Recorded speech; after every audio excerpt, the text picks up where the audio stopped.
नमस्कार साथियों।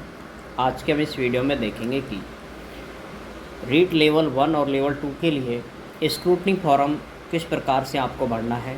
Step to step आप देखते चलें और इस तरह से आप अपना फॉर्म बिना किसी गलती के कंप्लीट कर सकते हैं। ये आपका जो रिज़ल्ट आया था उसके अंदर ये लाइन लिखी थी नोट में, जिसे आप यहाँ पर देख सकते हैं। यहाँ पर जो आपको स्क्रूटनी फॉर्म यानी परिनिरीक्षक फॉर्म और इसे ही विस्तृत आवेदक फॉर्म कहते हैं, इसके लिए जो भरना है आपको वो 1 तारीख से लेकर के 15 तारीख तक, यानी आपको 1 जून से 15 जून तक आपको कंप्लीट करना है।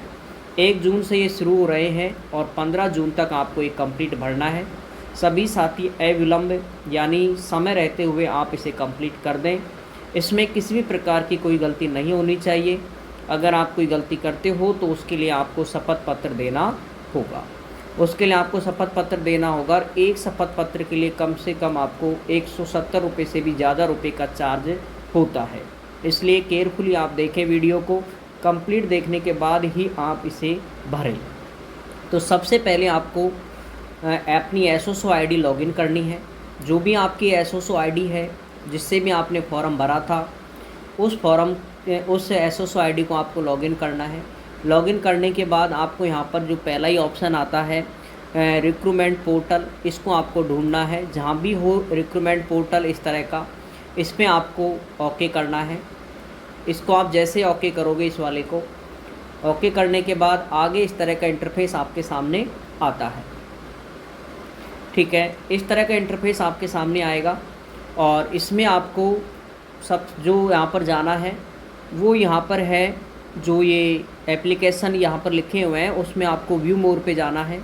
जैसे आप व्यू मोर पे जाओगे उसके बाद आपके सामने इस तरह का इंटरफेस आता है, या फिर आप यहाँ पर होम पेज पे भी जा सकते हो, क्योंकि इसके 2-3 तरीके हैं। आप जैसे भी आपको करना है, आपको होम पेज पे भी आप जा सकते हैं और आपको ये वाला पेज से होम पेज पे जाने के बाद भी यही स्थिति आती है और यहाँ पर भी आपको व्यू मोर पे क्लिक करना है।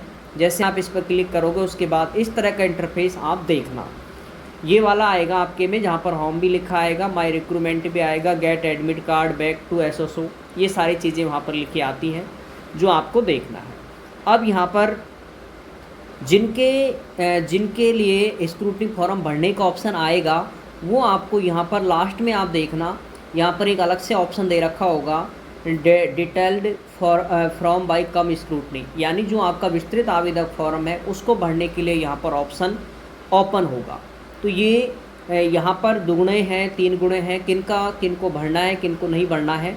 तो ये आप जैसे ही आपकी एसओसो आईडी ओपन करोगे, ओपन करने के बाद इस पेज पर आप आओगे, यहाँ पर होम वाले पेज पर इस तरह से आप जिस पे आओगे उसमें आपको लास्ट वाले ऑप्शन पे ये नज़र आएगा।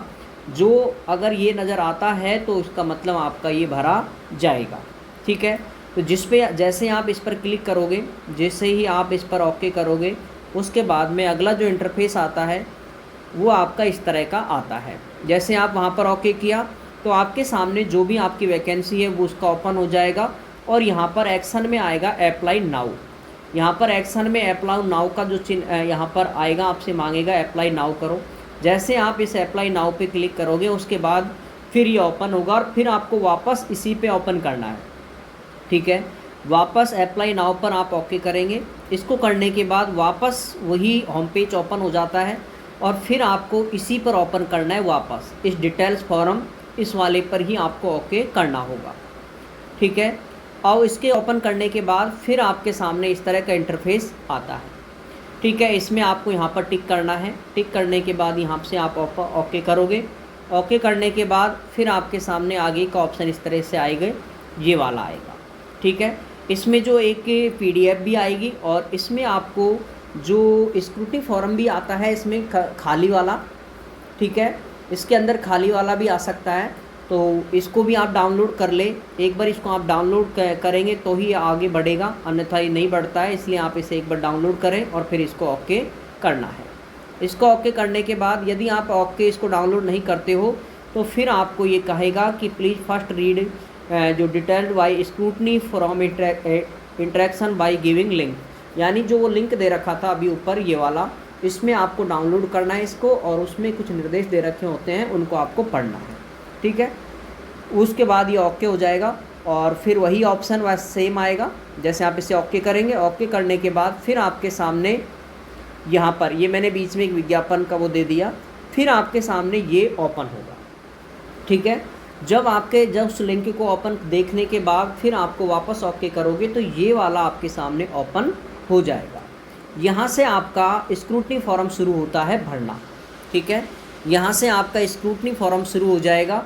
और उससे पहले एक थोड़ी सी बात यहाँ पर जो ऊपर आपके सामने यहाँ पर जो आई है वो भी आपको मैं इसलिए दिखा रहा हूँ यहाँ पर ये कि फॉर्म की लास्ट डेट का आपको पता होना ज़रूरी है। यानी जो फॉर्म की लास्ट डेट थी इसकी वो थी 6/12/2025, यानी 6 तारीख 12वां महीना 2025 रीट का जो आपने फॉर्म भरा था उसकी लास्ट डेट थी। इसकी लास्ट डेट थी, क्योंकि लास्ट डेट इसलिए ज़रूरी है क्योंकि अब हम जो अब काम करेंगे आगे इसमें जाति मूलों के लिए हम देखेंगे तो वो अपनी लास्ट डेट का से मतलब होता है। ठीक है, यह हमारे जो भी हमारी एजुकेशन डिग्री हमें प्राप्त होंगी, हमारे रिजल्ट वो हमारे अंतिम तिथि से निर्धारित होते हैं, इसलिए इसको ज़रूर ध्यान रखेंगे। अब ये आ गया आपके सामने स्क्रूटनी फॉर्म। ये आपके सामने स्क्रूटनी फॉर्म ओपन हो गया। अब आप इसे क्रम से देखते चलेंगे और एक एक कॉलम को मैं यहाँ पर भरना बताऊँगा आपको। ठीक है, आप भरेंगे। ये है सबसे पहले रोल नंबर, ये ऑटोमेटिक आएगा, यानी जो भी आपके रोल नंबर होंगे वो यहाँ पर ऑटोमेटिक फील नज़र आएंगे। फिर है आवेदन पत्र क्रमांक, आपके जो भी आपका आपने फॉर्म भरा था ऑनलाइन वो आपके यहाँ पर रजिस्ट्रेशन नंबर आते हैं, वो यहाँ पर ऑटोमेटिक आपको शो होंगे। इसके अलावा है मेरिट क्रमांक, इसमें आपको खाली रखना है, यानी इसको आपको नहीं भरना है क्योंकि आपका फाइनल सिलेक्शन नहीं हुआ है अभी, इसलिए इसको आपको खाली रखेंगे। विज्ञापन संख्या ये आपके ऑटोमेटिक आएगी। ठीक है, अब है पद कोड या क्रम संख्या, तो इसमें आपको आपके विज्ञापन के अनुसार जो आपकी भर्ती है उसमें आपको पद कोड देखने को मिलेंगे, जो भी मैं आपको यहाँ पर बता देता हूँ इसको आप कैसे भरेंगे। यहाँ पर आपको ये जो आपकी जो संशोधन विज्ञापन है इसके अंदर आप जैसे इसे ओपन करेंगे तो यहाँ पर आप नीचे देख पा रहे हैं आपके दो विभाग हैं, एक संस्कृत शिक्षा विभाग है और एक तो संस्कृत शिक्षा विभाग यहाँ पर दे रखा है और एक दे रखा है प्रारंभिक शिक्षा विभाग, यानी टोटल जो पोस्ट है वो 7000 हैं। और यहाँ पर जो संस्कृत शिक्षा विभाग की है वो 187 पोस्ट है। इसमें भी अलग है, लेवल 1 में 187 हैं और प्राथमिक विद्यालय में जो सामान्य में है लेवल 1 में वो 449 है, जबकि प्रारंभिक शिक्षा विभाग में 6146 तो है नॉन टीएसपी की और टीएसपी की 854 है, तो टोटल ये हो गए 7000 पद। लेकिन यहाँ पर पद नाम यानी पद कोड आपको यहाँ पर नहीं दे रखा, इसमें आपको आगे देखना पड़ेगा भाई। यहाँ पर इसमें भी नहीं दे रखा है ये पद कोड का नाम, वो आपको यहाँ मिलेगा। ठीक है, यहाँ पर आपको पद कोड यानी पद का नाम है वो आपको यहाँ पर देखने को मिलेगा। तो क्रम संख्या है, यानी वहाँ पर जो लिखा है पद कोड या क्रम संख्या, पद कोड या क्रम संख्या, तो आपको इनमें से आपको चयन करना है। जिस भी आप कैटेगरी के हैं उसके अनुसार आप यहाँ पर इसको चयन कर सकते हैं, क्योंकि यहाँ पर सब्जेक्ट वाइज नहीं दे रखा है, क्योंकि ये कोड वैसे तो सब्जेक्ट के हिसाब से देने होते हैं लेकिन यहाँ पर सब्जेक्ट वाइज नहीं है, यहाँ पर कैटेगरी के हिसाब से दे रखा है। तो आपको यहाँ पर जो भी आपकी क्रम संख्या है उसके अनुसार आपको, जैसे आप सामान्य वर्ग में आते हैं तो 1 नंबर, आर्थिक रूप से कमज़ोर हैं तो 2 नंबर, अनुसूचित जाति 3 नंबर और अनुसूचित जनजाति 4 नंबर, इस प्रकार से आपको ये देने हैं। तो यही आपके पद कोड या क्रम संख्या रहेगी। अब आगे देखें आप यहाँ, इसको भरने के बाद फिर है पद का नाम, तो इसमें आपको तृतीय श्रेणी अध्यापक लिखना है। यहाँ पर जो आपके पद का नाम है वो है आपका तृतीय श्रेणी अध्यापक, और L1 के हैं तो L1 कर देना और L2 के हैं तो L2 आपको लिखना है। इसके अलावा विभाग का नाम, विभाग में नाम में आपको ये ऑटोमेटिक आएगा, जो भी आपने पहले भरा है वो यहाँ पर विभाग का नाम आ जाएगा। यहाँ पर राजस्थान कर्मचारी चयन बोर्ड तो आएगा लेकिन साथ में आपके विभाग का नाम भी आएगा, यहाँ पर संस्कृत शिक्षा विभाग या प्रारंभिक शिक्षा विभाग। अब इसके आगे देखें यहाँ पर आवेदन का पूरा नाम हिंदी में, यानी यहाँ पर आपको आपका नाम हिंदी में लिखना है। जो भी आपका नाम होगा आप यहाँ पर हिंदी में यहाँ पर एंट्री करेंगे। आवेदन का पूरा नाम अंग्रेजी में, यहाँ पर आपको अंग्रेजी में एंट्री करनी है इसकी। इसके अलावा है पिता का नाम हिंदी में, यानी पिताजी का नाम आपको हिंदी में लिखना है। स्पेस है तो स्पेस देंगे, नहीं है तो नहीं देंगे। पिता का नाम यहाँ पर अंग्रेजी में लिखना है, सेम माता का नाम हिंदी में, और फिर नीचे आप देखें यहाँ पर माता का नाम अंग्रेजी में। यानी ये बेसिक सी चीज़ें हैं जो आपकी सही वाली है वो यहाँ पर एंट्री करना। अब है आवेदक की जन्म तिथि, यहाँ पर आपकी जन्म तिथि होगी जो भी आपकी डेट ऑफ बर्थ है, और जो आपके विज्ञापन के अनुसार 1/2026 तक, यानी आप कितनी तारीख तक कितने हुए हैं ये ऑटोमेटिक आ जाएगी। ठीक है, ये कुछ चीज़ें ऑटोमेटिक आएगी। इसके अलावा आगे यहाँ पर देखें आप, नागरिकता में आ जाएगा आपका भारतीय।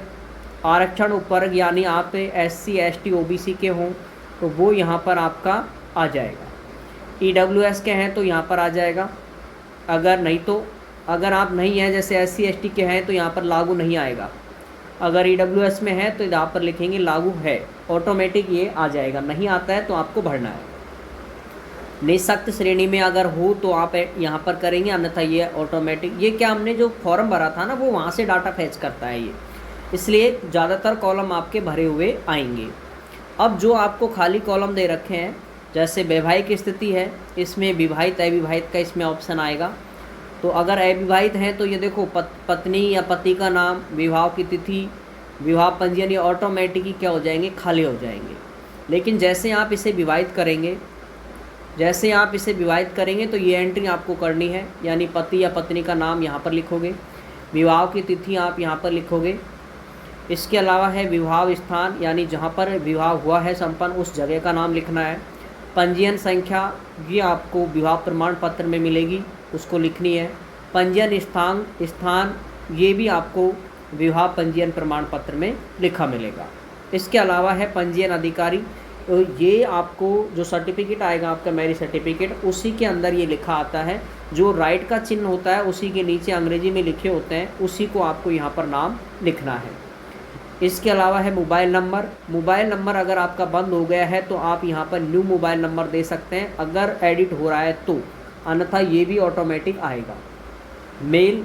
मेल आईडी आपकी यहाँ पर आ जाएगी। इसके अलावा है आधार कार्ड और अतिरिक्त मोबाइल नंबर। यदि यहाँ पर कोई दूसरा नंबर आ रहा है जो कि बंद है, ठीक है, तो आप यहाँ पर अतिरिक्त मोबाइल नंबर, आपके न्यू नंबर यहाँ पर आप एंट्री कर दें।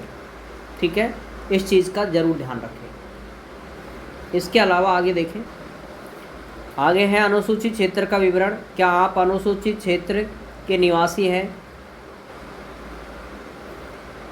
यहाँ पर जो है, क्या आप अनुसूचित क्षेत्र के निवासी हैं, यानी ये है TSP एरिया के। जो TSP एरिया के हैं उसको यहाँ पर हाँ करना है, अन्यथा आपको इस पे ना वाले पे टिक करना है। अनुसूचित क्षेत्र के निवासी हैं परंतु गैर अनुसूचित क्षेत्र के पद हेतु चयन चाहते हैं, ऐसी स्थिति है तो ही आपको हाँ करना है, अन्यथा इसमें भी आपको ना करना है। इसके अलावा आगे है संतान संबंधित विवरण। संतान विवरण विवाहित होने की स्थिति में, यहाँ क्लियर लिखा है कि विवाहित वाले ही इसको भरेंगे, अन्यथा आपको यहाँ पर 00 भरना है। और जिनका विवाह हो चुका है वो यहाँ पर 1/6/2002 से पहले और बाद के जो भी आप जितने भी बच्चे हैं उनकी संख्या यहाँ पर आपको एंट्री करनी है। ठीक है, वहाँ ऑटोमेटिक आपको नज़र आ जाएगा। यहाँ पर टोटल, यहाँ पर जैसे 1 है तो 1 आ जाएगा, और सीधा यहाँ पर टोटल में भी 1 आ जाएगा। ये टोटल है, ये मेल फीमेल है। ठीक है, इसके अलावा अगर आपके बच्चे हैं या दोनों तो उसका यहाँ पर नाम लिखना है आपको, और उसकी जन्म तिथि यहाँ पर आपको एंट्री करनी है। इस तरह से आप 2 ही एंट्री यहाँ पर करेंगे। आगे यहाँ से देखें, भूतपूर्व सैनिक के लिए आपको ऑप्शन आएगा तो इसमें आपको नो करना है। NCC है, इसमें आपको नो करना है। उत्कृष्ट खिलाड़ी है, उसमें आपको नो करना है। अगर आप इसके अंदर आ रहे हो तो आपको यस करना है, अन्यथा नो करना है। आगे यहाँ से देखें, इसके अलावा अगला जो ऑप्शन आता है वो है सेवारत कर्मचारी का, यानी आप पहले से गवर्नमेंट जॉब में हैं क्या, पहले से गवर्नमेंट जॉब में हैं या नहीं है, इसके लिए इसमें यहाँ पर ऑप्शन आते हैं। तो आप यहाँ पर देख सकते हैं राज कर्मचारी, इसमें भी आपको नहीं, यानी अगर आप गवर्नमेंट जॉब में हैं तो ही आपको हाँ करना है, अन्यथा इन सभी में आपको ना करना है। नहीं पे आपको क्लिक करना है। इसके अलावा है मूल निवास, यानी आपका एड्रेस राजस्थान, निवासी दौसा, सिटी जो भी है, और अन्य टिप्पणी में आप कुछ नहीं करें, खाली रख दें। जन्म स्थान एक एक को यहाँ पर सेलेक्ट करना है, ठीक है। इजी है प्रोसेस, कोई नहीं है। यहाँ पर सेलेक्ट करेंगे तो ऑटोमेटिक आ जाएगा राज्य का नाम, ज़िले का नाम, तहसील या सिटी, और अन्य टिप्पणी में आपको यहाँ पर कुछ भी नहीं करें, ठीक है। यही आप सेलेक्ट करके कंप्लीट करेंगे। पत्र व्यवहार का पता, इसको भी आपको जो भी आपका पोस्ट यहाँ से आपको आपका ऐड यहाँ पर आपको आपके पोस्ट ऑफिस के जो मेल आ जाते हैं, ठीक है, पोस्ट ऑफिस के माध्यम से वो वाला एड्रेस आपको यहाँ पर उसको भरना है। इसके अलावा यहाँ पर नीचे आपको स्थायी पता भरना है, जो भी आपका स्थायी पता होगा वो आपको यहाँ पर भरना है। तो ये आपका पहला पेज का काम कंप्लीट हो जाता है। और यहाँ सेव या नेक्स्ट पर जैसे क्लिक करेंगे उसके बाद में आगे इस तरह का आपके सामने इंटरफेस आएगा। ये देखें आप, बेसिक डिटेल्स कंप्लीट हो चुकी है। अब है क्वालिफ़िकेशन डिटेल्स, यानी इसको आपको कैसे भरना है ये आपको थोड़ा सा समझना होगा। यही है थोड़ा काम का। और एक और आएगा सबसे लास्ट वाला, यहाँ से आप देखें, इसमें मैं थोड़ा जूम कर देता हूँ इसको। मैट्रिक्स, हाई स्कूल, सेकेंडरी, यानी आपको शैक्षणिक योग्यता भरनी है इसके अंदर, कौन से की, 10th की। आगे है इसमें बोर्ड या विश्वविद्यालय का नाम, जैसे बोर्ड सेकेंडरी एजुकेशन अजमेर। ऐच्छिक विषय में ऑल सब्जेक्ट भी आ सकता है, और किसी के अगर नॉट एपेबल आ रहा है तो वो भी ठीक है। वर्ष किस में आपने पास की, वो वाली वर्ष। अनुक्रमांक यहाँ पर रोल नंबर आएंगे, और यहाँ से आपको फैच डाटा करनी है। ध्यान रखें, फैच डाटा आपको कम से कम एक मार्कशीट आपकी 10वीं या 12वीं में से एक मार्कशीट तो फैच होनी ही चाहिए, और अगर नहीं भी होती है तो 1-2 दिन आप इंतज़ार करें, फिर फैच हो जाएगी। रिजल्ट टाइप में आपको परसेंटेज या CGP ग्रेड जो मिला है उसको आपको टिक करना है। आगे यहाँ पर आपको कुल अंक यहाँ पर लिखने हैं कि कितने का है, प्राप्तांक अंक आपके कितने आए हैं, जो भी आए हैं आपके, ठीक है, जितने भी आपके अंक आए हैं 360, 361, 62, ठीक है। ऐच्छिक के यहाँ पर ऑटोमेटिक ये आ जाएगा परसेंटेज आपकी, यहाँ पर परसेंटेज करने पर यहाँ पर ऑटोमेटिक आ जाएगी। फिर है कोर्स की अवधि, कोर्स की अवधि होती है 12 महीने। भाई 10वीं की आप पास करते हो 12 महीने की होती है। अगर कोई फेल हुआ है, ठीक है, तो भी इन्हीं को यही करनी है 12। लेकिन यहाँ पर लिखना है जारी दिनांक। जारी दिनांक में आप लिखोगे जो आपकी मार्कशीट के नीचे की साइड जो लिखा आएगा, मैं आपको अभी दिखा रहा हूँ इसमें, जैसे ये मार्कशीट है, ठीक है। इस मार्कशीट में ये देखो, ये है कौन सी की मार्कशीट है, माध्यमिक शिक्षा, यानी 10वीं की ये मार्कशीट है, 10th की। और इसके अंदर ये लिखा हुआ है, आप देख सकते हैं यहाँ पर 6 जून 2023। तो यहाँ पर यही लिखना है आपको, 6 जून 2023। यहाँ पर आपको 6 जून 2023 यहाँ पर आपको एंट्री करनी है, और इसकी PDF आपको यहाँ पर अपलोड करनी है। ध्यान रखें, इसकी PDF ओरिजिनल यहाँ पर आप अपलोड करेंगे, ठीक है। यहाँ पर आप देख सकते हैं एक बार इसे,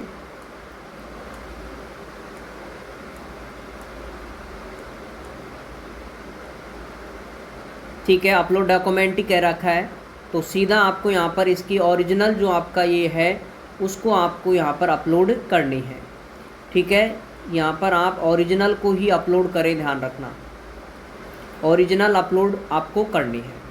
तो सेम 10वीं का हो गया, और इसके साथ ही आपको यहाँ पर हाई सेकेंडरी यानी 12वीं का भी आपको इसी तरह से एंट्री करनी है।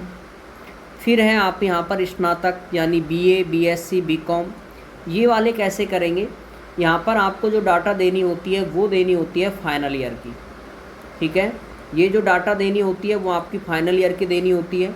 जैसे विश्वविद्यालय का नाम, अब विश्वविद्यालय में तो यूनिवर्सिटी ऑफ राजस्थान, ठीक है। अन्य से किया है तो उसको भी आप ऐसे शॉर्ट में लिखेंगे। ऐच्छिक विषय जो आपके विषय हैं, जैसे हिंदी, हिस्ट्री, पॉलिटिकल है, या फिर फिजिक्स, केमिस्ट्री, मैथ है, वो आपको यहाँ पर ऐसे लिखनी है। किस साल आपने पास किया है वो यहाँ पर आपको पास ईयर लिखनी है। यहाँ पर आपके रोल नंबर आपको एंट्री करने हैं, और यहाँ पर फैच ही करना है, हो जाए तो ठीक है, अन्यथा इसको आप आगे ये बढ़ जाएगा प्रक्रिया, ऐसा नहीं कि नहीं बढ़ेगी, ये बढ़ जाएगी। उसके अलावा वही रिजल्ट टाइप आपको करना है, परसेंटेज या सीजीपी। भाई परसेंटेज कुल अंक कितने का है वो आप देख लेना अपनी मार्कशीट में कि 1400 का है, 1350 का है, 1800 का है, ठीक है। और उसमें से हमने कितने प्राप्तांक किए हैं वो यहाँ पर आप एंट्री करोगे, कितनी परसेंटेज आपकी बनी है वो आप यहाँ पर एंट्री करोगे। कोर्स की अवधि आपको पता है बीए या बीएससी ग्रेजुएशन होती है, ये होती है 36 महीने में, यानी 3 साल का कोर्स होता है, तो ये आपकी 36 महीने होगी। और 12वीं कितने महीने होगी, 12 महीने, ठीक है। यहाँ पर महीनों में आपको देने हैं इसलिए। इसके अलावा जारी दिनांक, यानी नीचे अभी जैसे मैंने मार्कशीट में बताया सेम इसकी भी आपको मार्कशीट में एंट्री करनी है।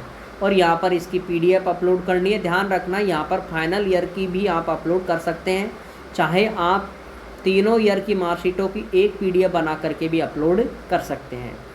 बाकी फाइनल की उसके अंदर मार्कशीट होना मस्ट है, इस चीज़ का ध्यान रखें, ठीक है। इसके अलावा आगे है एमए या एमएससी, अगर आपने कर रखा है और फॉर्म में आपने भरी है तो आप इसे भरेंगे, अन्यथा इसको आपको खाली रखना है। इसके अलावा है शिक्षा शास्त्री स्नातक में बीएड या शिक्षाधारी, आपको यहाँ पर बीएड की मार्कशीट की एंट्री करनी है, बीएड की, ठीक है। सेम वही प्रक्रिया जैसे हम ऊपर से करते आ रहे हैं, ठीक है। यूनिवर्सिटी का नाम, सब्जेक्ट आपकी, इसके अलावा ये सारे कितने प्राप्तांक और इसको ओरिजिनल आप इसे अपलोड कर देंगे। ध्यान रखना यहाँ पर डिग्री अपलोड नहीं करनी है, डिग्री अपलोड नहीं करनी है। यहाँ पर डिग्री के लिए आगे वाला कॉलम है उसमें आपको अपलोड करनी है डिग्री। यहाँ पर न तो ग्रेजुएशन की करनी है और न यहाँ पर इसकी करनी है, बीएड की, ठीक है। तो इस चीज़ का ध्यान रखें कि ये वाली बिल्कुल भी आपको अपलोड नहीं करनी है। डिग्री सिर्फ मार्कशीट यहाँ पर आपको अपलोड करनी है। इसके अलावा अगर आपने नेट सेट किया हुआ है तो वो आप अपलोड कर दें, अन्यथा इसको आप खाली रखें, ठीक है। ये आपको एजुकेशन वाले में कंप्लीट करना है। इसके बाद आगे यहाँ से आप देखेंगे, देखो ये तो है पहले वाली मार्कशीट जो कि जिसके अंदर फ़ोटो नहीं आती थी, और फ़ोटो जिसमें नहीं आती है तो उसके लिए आपको एक अलग से और चीज़ दी हुई मिलेगी, सर्टिफिकेट यानी प्रमाण पत्र, ठीक है। तो जिन्होंने पहले की है उनका प्रमाण पत्र और मार्कशीट दोनों अलग अलग होती है, मार्कशीट और प्रमाण पत्र दोनों अलग अलग, ठीक है। और जिन्होंने अब लेटेस्ट है प्रेजेंट में, ठीक है, जो अभी प्रेजेंट में कर रखा है उनको एक ही मिलेगी। यानी देखो इसी मार्कशीट में लिखा होता है प्रमाण पत्र अंक तालिका, यानी मार्कशीट और सर्टिफिकेट दोनों एक में ही शामिल है, इसलिए इसमें एक ही करना है आपको, और जिनके अलग अलग हैं उनको अलग अलग यहाँ पर एंट्री करनी है। यहाँ लेकिन मार्कशीट होगी केवल इस वाले पेज पर और सर्टिफिकेट अगले वाले पर होगा। यहाँ देखें आगे, शिक्षा संबंधित प्रमाण पत्र, अगर आपने जो भी एजुकेशन, अगर आपने जैसे लास्ट बीएड है इसमें, तो बीएड आपने आवेदक की अंतिम तिथि तक अगर आप परीक्षा में सम्मिलित हुए हैं तो आप इसको ओपन करेंगे, टिक करेंगे, और टिक करने पर यहाँ पर एक ऑप्शन आएगा प्रपत्र नंबर 3 फॉर्म आएगा, उसका आपको प्रिंट लेना है। प्रिंट लेने के बाद उसमें आपको भरना है, प्रिंसिपल के साइन कराने हैं, और फिर उसे वापस से प्रिंसिपल के साइन कराने हैं, और इसको आपको डीवी में लेकर के जाना होगा। डीवी में लेकर के जाएं, ये उनको जाना है जिन्होंने अपेयरिंग में फॉर्म डाला है, जिन्होंने फॉर्म अपेयरिंग में डाला है उसको ये भरना है, अन्यथा और किसी को नहीं भरना होगा, ठीक है। जैसे यही लाइन है वही सेम। आगे देखें यहाँ पर इंटर्नशिप आप पे लागू है क्या, नहीं है, इसमें आपको कुछ नहीं रखें, खाली रखेंगे इसको आप। रजिस्ट्रेशन, इसको भी आप खाली रखेंगे, कुछ नहीं भरना, ठीक है। और किसी प्रकार का दंडित या विवर्जित कुछ भी नहीं हुआ है, इसको भी आप क्या रखेंगे, खाली रखेंगे, ठीक है। ये होने के बाद इसको आपको सेव या नेक्स्ट पर क्लिक करना है, नीचे यहाँ पर सेव या नेक्स्ट करना है आपको, ये सेव हो जाएगा और उसके बाद अगला ऑप्शन खुल जाएगा। यानी 2 हमारे कॉलम कंप्लीट हो चुके हैं, बेसिक डिटेल्स और क्वालिफ़िकेशन डिटेल्स का। अब है एक्सपीरियंस डिटेल्स, इसमें आपको कुछ नहीं करना, इसको भी आपको खाली रखना है, ठीक है।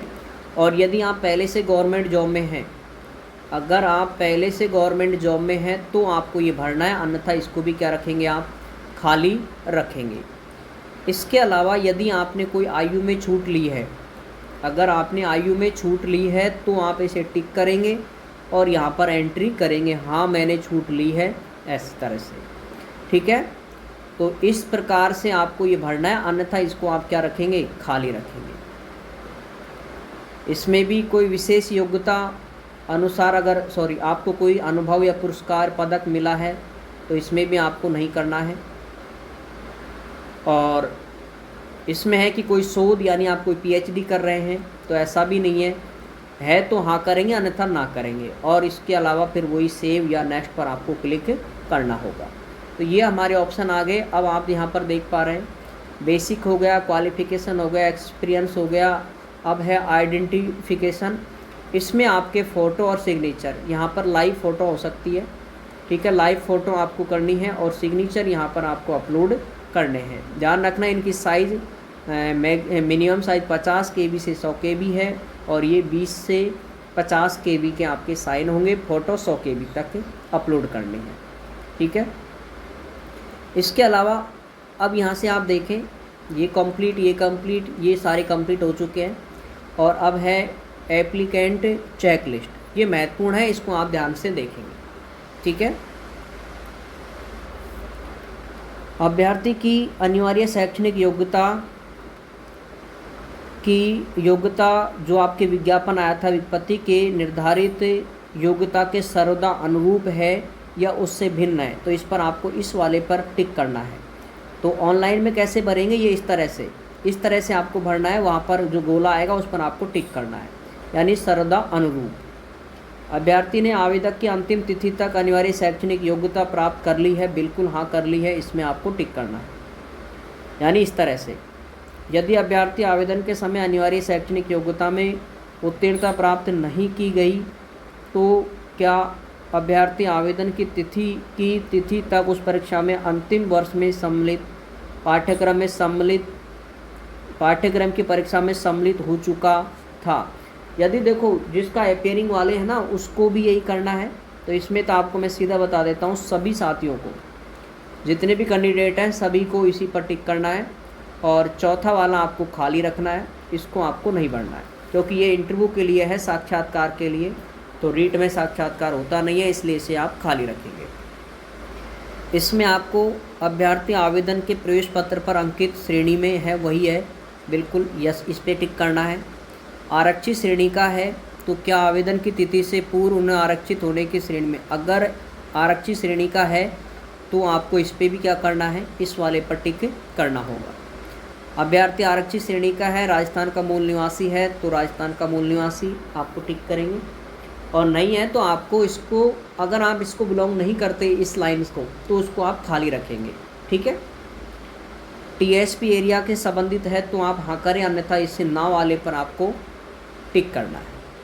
ठीक है, यदि अभ्यर्थी आरक्षित श्रेणी का है और उसका जन्म राजस्थान से बाहर हुआ है तो आपको यहाँ पर हाँ और ना में जवाब देना है, अन्यथा खाली रखेंगे। अनुभव में आपको पूरा खाली रखना है। ठीक है, इसके अलावा अभ्यर्थी की जो विज्ञापन के अनुसार इसकी एज आ जाएगी, यहाँ पर ऑटोमेटिक आ जाएगी। और विज्ञापन के अनुसार जो है न्यूनतम और अधिकतम एज वहाँ पर जो विज्ञापन में है वो भी आपको यहाँ पर भरनी है, 18 से 40। इसके अलावा अधिकतम आयु सीमा का ये निर्धारित प्रारूप है। ठीक है, तो इसमें ये आएंगे प्रारूप, तो इसमें आपको यहाँ पर जो ब्लैंक ये आएगा अभ्यर्थी का टिक करें। तो जिन्होंने छूट ली है उनको यहाँ पर टिक करना है, अन्यथा बाकी सारे क्या रखेंगे, इसको खाली रखेंगे, इस चीज़ का ध्यान रखें। आगे है यहाँ पर ये चीज़ें हमने कर ली, ये अधिकतम हो गया, ये देखो चेक ये आ गया इस तरह से। अगर आपने नहीं लिया है तो आप खाली रखेंगे। अगर आपने जैसे छूट ली है, जैसे राजस्थान अनुसूचित जाति का कोई है, जनजाति का पिछड़ा वर्ग के अनुसार उसने छूट ली है तो अभ्यर्थी इस वाले पर ऐसे टिक करेंगे, अन्यथा इसको आपको खाली रखना होगा, खाली रखें। बस ये कंप्लीट। इसके बाद सेव या नेक्स्ट पर आपको जाना है। और जैसे आप सेव नेक्स्ट पे जाएंगे तो आप जान सकते हो कि ये सारे कॉलम कंप्लीट हो चुके हैं। अब है क्वालिफ़िकेशन डॉक्यूमेंट, ये बहुत बड़ा है, इसको आपको भरना है। मैं यहाँ पर हर एक को एक एक को बता रहा हूँ, ठीक है। पहले तो देखो इसमें क्या लिखा है, संलग्न अभिलेख रंगीन मूल प्रतियाँ, यानी जो आपको अपलोड करनी है वो आपके रंगीन यानी ओरिजिनल ही यहाँ पर अपलोड आपको करनी है। फ़ोटोकॉपी का कोई यहाँ पर कहा नहीं है, तो ओरिजिनल ही आपको अपलोड करनी होगी। अब यहाँ से आप देखें, ये है उपाधि प्रमाण पत्र, यानी ये है प्रमाण पत्र। उपाधि का यहाँ पर सीधा मतलब समझे प्रमाण पत्र, किसका, सेकेंडरी का, 10वीं का। अब मैंने आपको बताया कि जिनकी मार्कशीट और सर्टिफिकेट, मार्कशीट और प्रमाण पत्र एक ही हैं, तो उसको तो यहाँ पर तो जारी क्रमांक लिखने हैं और यहाँ पर दिनांक लिखनी है। जैसे मैं आपको बता देता हूँ एक मार्कशीट में देख करके। देखो यहाँ पर हमने एक मार्कशीट देखी थी, ये रही।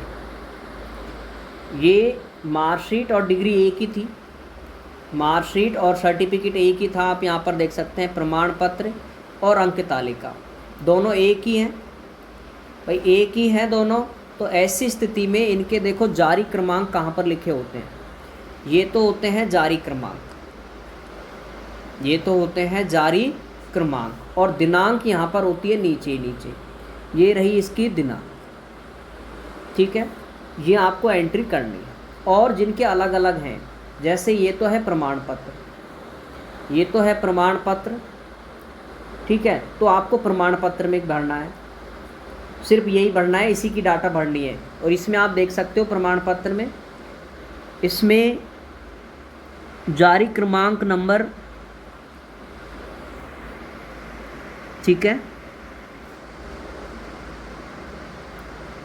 यहाँ पर इसके क्रमांक नंबर आपको डालने हैं और लास्ट में ये जो डेट होती है वो आपको यहाँ पर भरनी है। इसके अलावा एक ये जो मार्कशीट होती है इसके सीरियल नंबर ये होते हैं और इसकी जो डेट होती है वो ये वाली इसकी दिनांक होती है, ठीक है। तो ये रहता है। अब आगे यहाँ पर देखें आप, दोनों की मैंने अलग अलग मार्कशीट आपको दिखा दी। अब वही उसी कॉलम पे चलते हैं। ये यहाँ पर हम चल रहे थे, देखें, ठीक है। जारी क्रमांक यहाँ पर लिख दोगे आप, जो भी जारी क्रमांक है आप यहाँ पर एंट्री कर दो ना। दिनांक आपको मैंने अभी बताया कि वही दिनांक आपको यहाँ पर एंट्री करनी है, ठीक है। संलग्न संख्या यानी 1, और यहाँ पर आपके डॉक्यूमेंटों की PDF यानी ओरिजिनल आपको यहाँ पर PDF अपलोड करनी है, ठीक है। सेम अगला है उपाधि या प्रमाण पत्र, यानी यहाँ पर किसकी मांग रहा है, वो 12वीं की, ठीक है। अगर आपके पास में दोनों अलग अलग हैं तो सिर्फ यहाँ पर आप प्रमाण पत्र की ही भरेंगे, और दोनों एक ही हैं तो यहीं पर आपको मार्कशीट वाली जो है उसी की डाटा यहाँ पर फिल करनी है। फिर है उपाधि यानी डिग्री, इसकी डिग्री की बात कर रहा है ये, BA BCom ये लिख रखी है, BA BCom BSc की डिग्री की एंट्री आप यहाँ पर करोगे, यानी डिग्री के सीरियल नंबर यहाँ पर लिखना है आपको, जारी क्रमांक, ठीक है, डिग्री के जारी क्रमांक और यहाँ पर उसकी दिनांक, और यहाँ पर संलग्न संख्या यानी 1, संलग्न संख्या 1 ही होगी, ठीक है। तो यहाँ पर आप संलग्न संख्या 1, ये तो ऑटोमेटिक आ जाएगी वैसे भी संलग्न संख्या, बाकी तो आप नहीं भी आते हैं तो आप भर देंगे 1, और यहाँ पर इसकी PDF अपलोड करनी है। इसके अलावा है उपाधि यानी MA की डिग्री, यहाँ पर मार्कशीट अपलोड नहीं होंगी, यहाँ पर केवल डिग्री अपलोड होगी, केवल डिग्री। लेकिन जिनकी 12वीं की और 10वीं की मार्कशीट और डिग्री एक, मार्कशीट और प्रमाण पत्र एक ही हैं, उनकी यहीं पर मार्कशीट भी अपलोड होगी, ठीक है। अब है चरित्र प्रमाण पत्र, चरित्र प्रमाण पत्र आपको यहाँ पर अपलोड करना है, ठीक है। वैसे ये जो चरित्र प्रमाण पत्र की बात करता है वो करता है 12th क्लास वाला, जो हमने स्कूल से पास आउट हुए थे उस समय जो हमारे पास था, तो यहाँ पर अपलोड कर देना, अन्यथा नहीं है जिसके पास में वो इसको खाली रख दें, इसका कोई बड़ा इशू नहीं होगा। NOC जो पहले से गवर्नमेंट जॉब में है, जो पहले से गवर्नमेंट जॉब में है उनको एनओसी यहाँ पर अपलोड करनी होगी, और जो नहीं है उनको ये खाली रखना होगा। फिर है मूल निवास, आप यहाँ पर अपलोड करें मूल निवास के जारी क्रमांक, उसमें सीरियल नंबर लिख देना उसके, और उसकी किस तारीख को वो जारी हुआ था मूल निवास, वो यहाँ पर आपको लिखना है। ठीक है, और उसी को आपको यहाँ पर संख्या सलग संख्या 1 और यहाँ पर उसकी पीडीएफ को आपको अपलोड करना है। जाति प्रमाण पत्र को भी सेम। अटेशन फॉर्म ये आपको ऑफलाइन भरना है। ठीक है, अटेशन फॉर्म आपको ऑफलाइन भरना है, जो अभी मैं आपको नीचे दिखा दूंगा कैसे आपको इसको भरना है। ठीक है, तो ये ऑनलाइन आपको भरना है, ऑफलाइन, और फिर इसको ऑफलाइन को यहाँ पर अपलोड करेंगे। देखो अटेंशन फॉर्म के जो अटेशन फॉर्म आएगा उसके कोई जारी क्रमांक नहीं करने हैं आपको, नए उसकी दिनांक ज़रूर कर देनी है भाई, इसके कोई जारी क्रमांक नंबर नहीं आएंगे, है ना। इसमें आप चाहे 0 कर देना, और इसमें आप जिस भी दिन आप फॉर्म भरोगे, जिस भी दिन आपका स्क्रूटनी फॉर्म भरोगे उस तारीख उसकी आपको डेट यहाँ पर लिखनी है, और संलग्न संख्या यहाँ पर 1 करनी है, और यहाँ पर इसकी पीडीएफ को आपको अपलोड करना है। ठीक है, फिर है 2.5 लाख की इनकम, जो जिनकी आय फैमिली आय है, फैमिली इनकम वो 2.5 लाख से कम है, तो उनको लिए आय प्रमाण पत्र 4 पेज वाला यहाँ पर आपको अपलोड करना है। ठीक है, और आय प्रमाण पत्र के कोई जारी क्रमांक नहीं होते हैं, सीधा यहाँ पर डेट लिखना जिस दिन भी आपने बनाई है या जिस दिन भी आपने फॉर्म को भर रहे हो उस वाली डेट को भर करके, और फिर सर्ग संख्या 1 और पीडीएफ अपलोड कर देंगे। डिप्लोमा प्रमाण पत्र अगर आपने कोई डिप्लोमा की है RSCIT वगैरह, उसको यहाँ पर आप अपलोड कर सकते हैं। फिर स्पोर्ट पर्सन है तो उसका सर्टिफिकेट अपलोड करें यहाँ पर, अन्यथा इसको आपको खाली रखना है। फिर है हस्तलिखित, यानी जो आपका नमूना है हस्तलिखित उसको लिख करके, और यहाँ पर आपको उसका कोई क्रमांक तो होगा नहीं, जारी क्रमांक, दिनांक आप लिख देना, और फिर यहाँ पर 1 करके और यहाँ पर इसकी पीडीएफ को अपलोड कर देना। आगे है शपथ पत्र, ये आपको बनवाने हैं, लेकिन इसके लिए थोड़ा सा आप वेट कर लें, और जैसे ही अभी डल जाएंगे इसका फॉर्मेट, उसको आपको बना करके और फिर आपको 50 रुपये के स्टाम्प पेपर पर इसको बनाना है, और इसको यहीं पर आपको अपलोड करना होगा। फिर है जाति प्रमाण पत्र, यानी EWS OBC MBC के लिए जाति प्रमाण पत्र यहाँ पर आप अपलोड करें।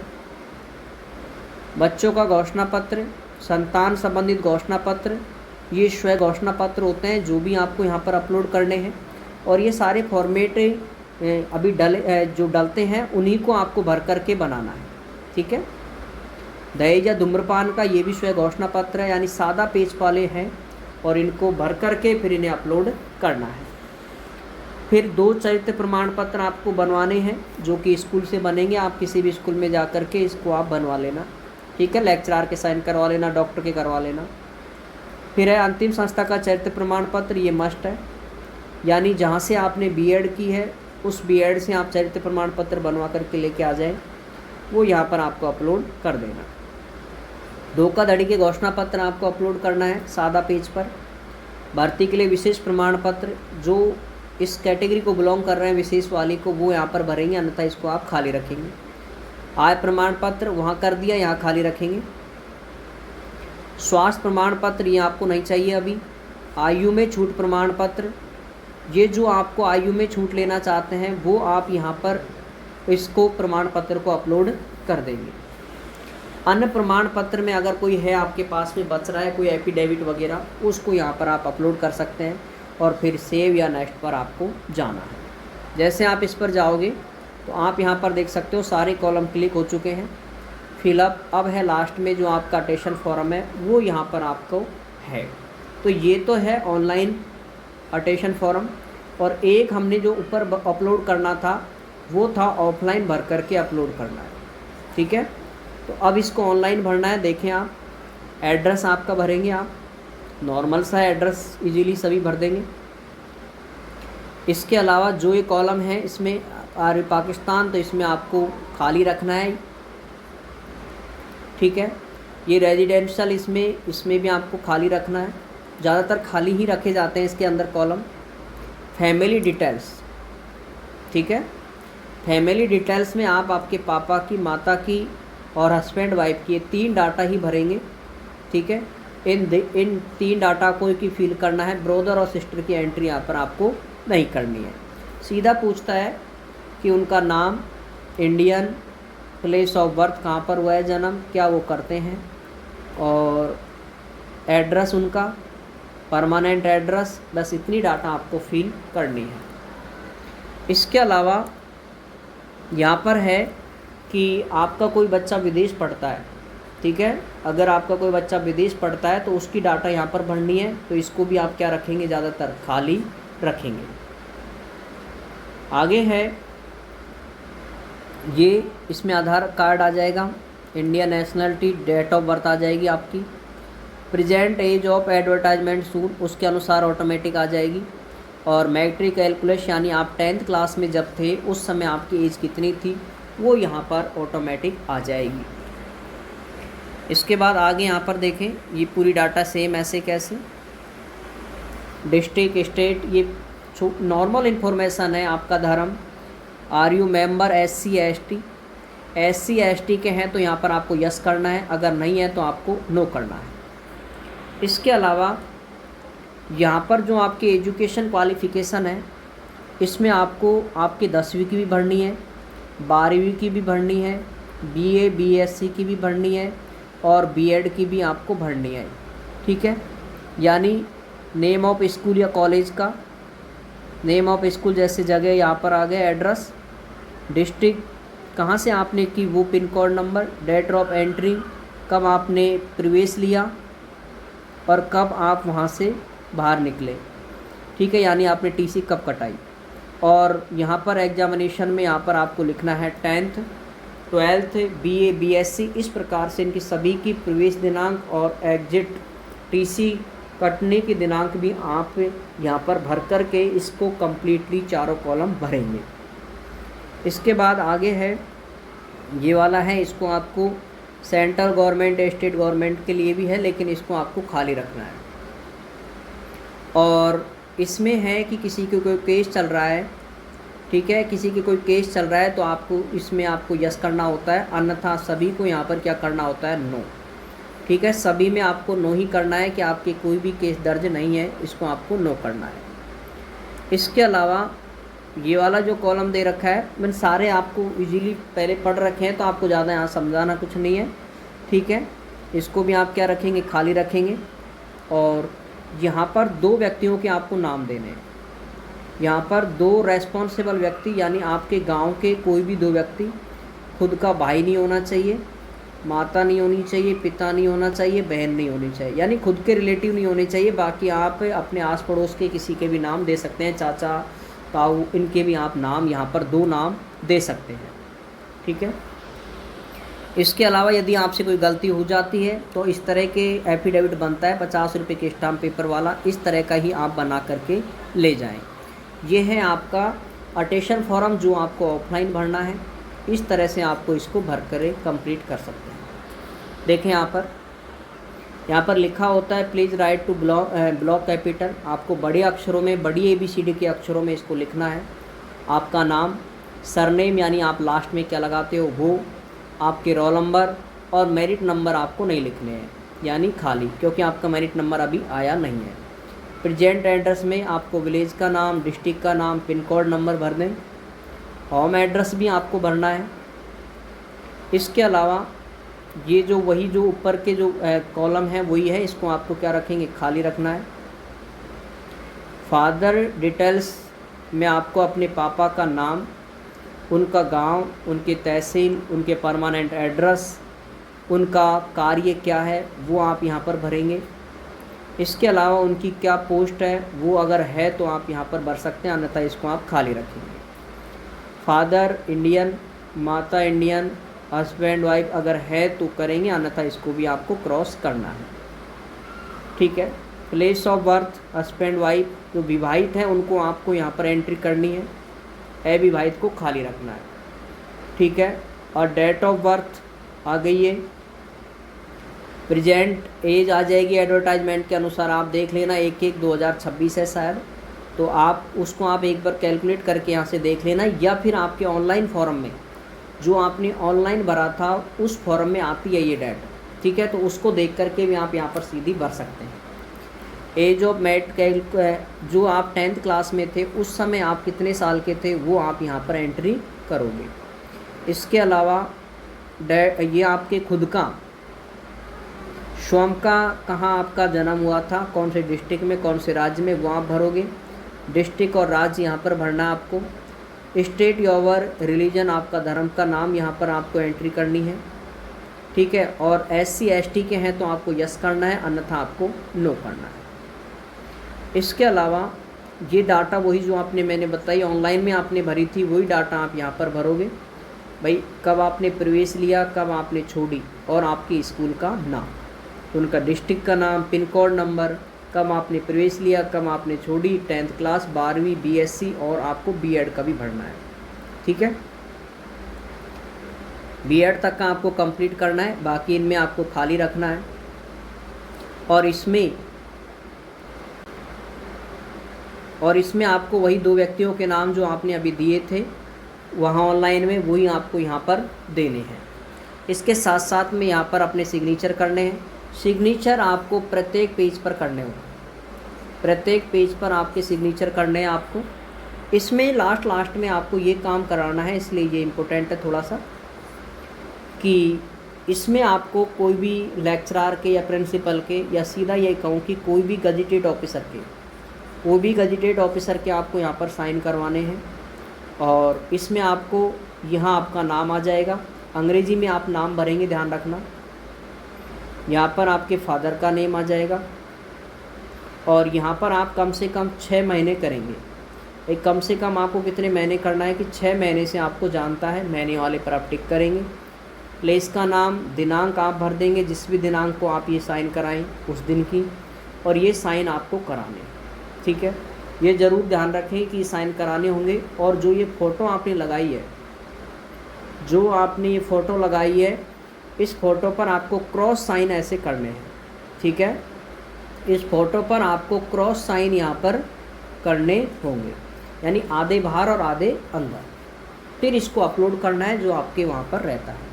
ये सारा फॉर्म सबमिट होने के बाद में फिर आपको 100 रुपये की रिसिप्ट कटेगी, ठीक है। 100 की या 50 की, वो डिपेंड करता है कितने की कटेगी वहाँ पर, वो रिसिप्ट कटेगी। और उसके अंदर आपका सक्सेस लिखा आना ज़रूरी है, इस चीज़ का भी आपको ध्यान रखना है, तब जा कर के आपका ये फाइनल सबमिट होता है।